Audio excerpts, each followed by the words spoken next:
भोळा आहे, त्यानं आजपर्यंत कोणत्या तीर्थयात्रेला तो गेलेला नाही.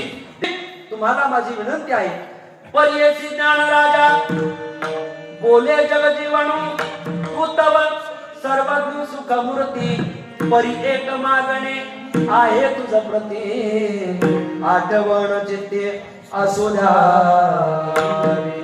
एवढं प्रमाण घरी घेऊन जा माय बाप.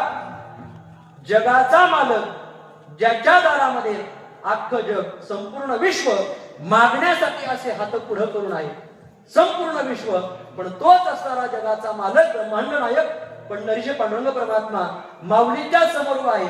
माऊलीला विनंती करतात, पर्यसी ज्ञान राजा बोले जग जीवणू तव सर्वज्ञ सुख मूर्ती परी एक मागणे आहे तुझा प्रती आठवण चित्ती असो द्यावे. माऊली, माझे एक मागणे तुमच्याकडं. काय मागणे सांगा ना. ते मागणं मागितलं, आरुष चाबडे नामे माझे वेडे मार्गी मागे पुढे सांभाळावे. माऊली, तुम्ही तीर्थयात्रेला निघाला आहात, पण जात असताना माझा भोळा नामा भाबडा नामा तुमच्या बरोबर येत आहे.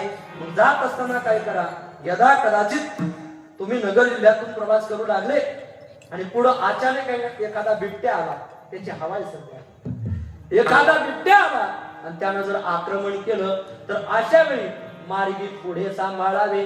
तुम्ही पुढे उभा राहायचं, माझ्या नामयाचं रक्षण करायचं. एखाद्या वेळेला पाठीमागून काही संकट आलं, मार्गी मागे सांभाळावे.